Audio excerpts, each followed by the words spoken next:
Happiness typically is relative to your goals and your pursuits. And what I see happening in the United States is as our desires grow more and more selfish, our happiness will continue to diminish. And there's a reason.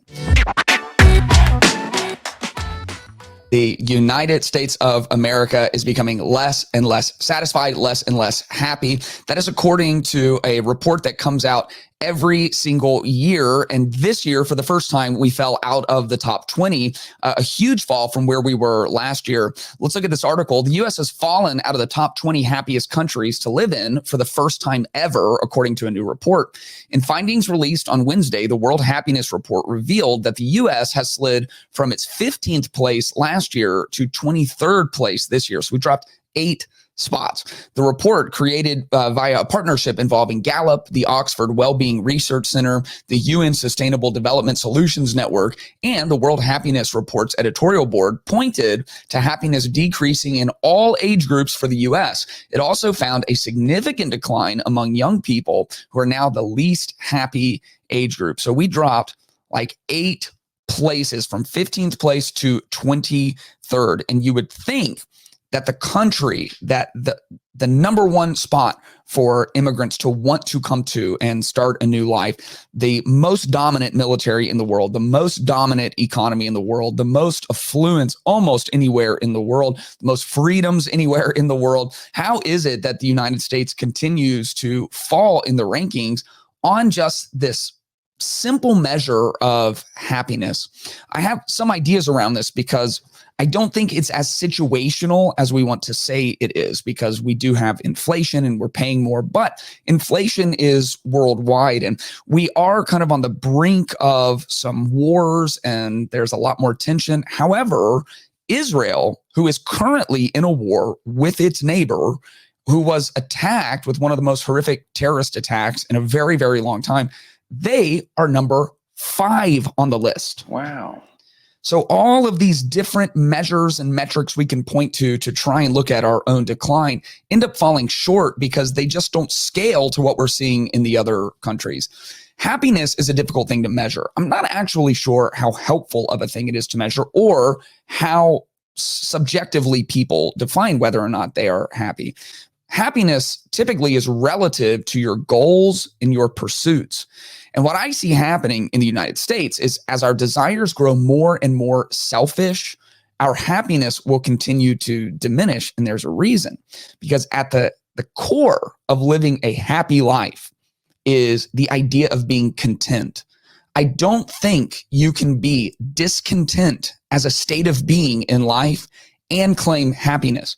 And that's really difficult because contentment is largely based on your own goals and your own comparison. And so if I'm living a life constantly comparing myself to others who have more than me, who have more status than I do, who have more influence, who have more material good, I'm going to be discontent. And if I am discontent, almost by definition, I'm not happy.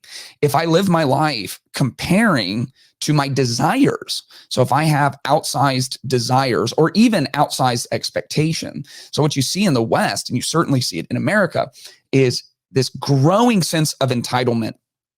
Typically, in these happiness surveys, you've had really happy young people, you've had pretty happy older people, and then the middle-aged people who are, stuck in dead-end jobs and struggling in marriages and things like that. They're the ones who are not very happy. But now it's the youngest people who are the least happy. And we also see it is the youngest generations that are the most entitled. And because you feel entitled, you're comparing your current situation to what you think your situation should be because of what you're entitled to.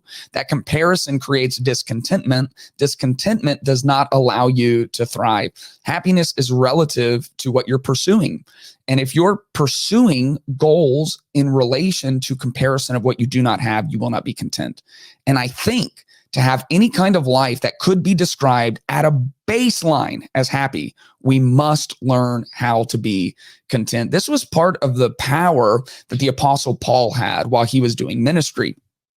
You can read in the New Testament all that he went through. He was shipwrecked and imprisoned and beaten and stoned and tossed out a window. I mean, he went through all of it, starved, homeless, no food, no clothes. I mean, over and over, his life was just kind of hell on earth.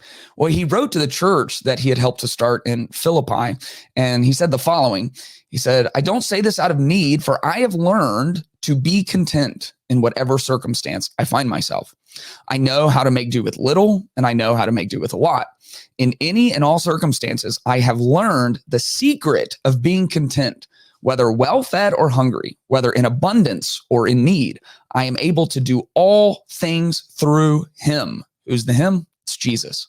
I am able to do all things through Jesus who strengthens me.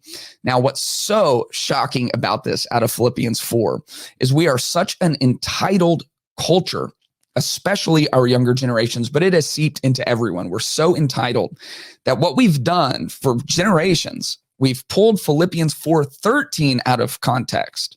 I can do all things through Christ who gives me strength. This is famously what Steph Curry was putting on the back of his shoes and on his apparel and stuff. Philippians 4:13. I can do all things through Christ who gives me strength. We're so entitled that we take that as some kind of guarantee from God that if we just have enough faith, we will get the things we feel like we're entitled to. Wow. What it's actually saying in its context is whether I am well-fed or hungry, whether I'm in abundance or in need, I know how to be content. Not because I can get the Ferrari that I feel like I deserve just because I showed up on planet Earth. Not because I can go viral on all my social media platforms because I feel like I should, but because Christ will give me the strength to maintain my contentment so I can keep my goals and pursuits on righteous things. I think at a baseline, we live in a power economy, and on both sides, this is how people talk. You know, we talk about power imbalance and the pursuit of power. We want power through monetary gain, through material possessions, through status, through influence, through power, through sexual conquest. And yet we have more and more of those things, and we continue to be less and less fulfilled. So we're more connected than ever through social media and other digital means, and yet we're lonelier than ever. And as a culture, we're having more promiscuous sex than ever, and yet our sexual satisfaction and relationships are reported at lower levels than ever. We have actually, even though we don't feel like it, more affluence than ever, and we are more discontent than ever. And that's because happiness will not be found in the pursuit of power. Happiness will come through discovering and living out your God-given purpose. See, we have to have purpose to organize our lives. In a very real sense, we have to have a sense of purpose to survive. Like, we can't get up in the morning and make ourselves get out of bed and make ourselves put on clothes and go do something without some sense of purpose. And I think for many people, their purposes are very self-centered, and they are focused on an entitled sense of instant gratification. I should get what I want, and I should get it right now.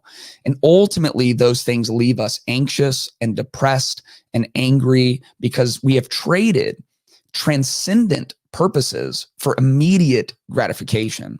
And happiness is not going to be found pursuing those things, because those things can't hold the weight of your contentment, and they're not a big enough purpose and a transcendent enough purpose to allow us, even in times of real suffering and real hardship, to maintain content, because we know that our efforts are worth the end goal. Here's what Paul wrote to the young pastor Timothy. He said, "But godliness with contentment is great gain." Like, if you want to really improve your life, if you want to actually be someone who could qualify themselves as happy on a day-to-day basis, godliness with contentment is great gain. I happened to spend some time talking to my mentor last night, and he was telling me about the word study he had done on godliness. And godliness is pursuing God no matter the cost. So God has placed you on earth on purpose and with purpose. And when you seek to live that out, even at cost to yourself, you can say, like the Apostle Paul, I have learned the secret of being content. Whether well-fed or hungry, whether in abundance or need, I'm able to do all things through Christ who gives me strength. I'm able to continue living out my God-given purpose. I'm able to continue investing in eternity. I'm able to continue living for something bigger than myself. I'm able to pursue that goal and run the race well because I have my eyes set on something transcendent. And the further and further our world walks away from God, and our culture has abandoned God. We're not just post-Christian, we're all the way back around to pre-pagan, right? We see that. I've talked a lot about that on the podcast. It seems pretty evident to me. So we're past post-Christian into pre-pagan. We continue to walk further and further away from God. And if we walk away from God, we walk away from any chance of living out our God-given purpose. And so our happiness will be contingent on how well we do attaining the instant gratification we feel like we are entitled to. You won't be able to do that very often, which means you won't be happy all that often. And even the happiness you find will be fleeting. If you enjoyed this video, make sure you are subscribed so you can stay up to date with all new content. And if you want early access, exclusive content, and monthly live Q&As, make sure to check out patreon.com/ClaytonTyner.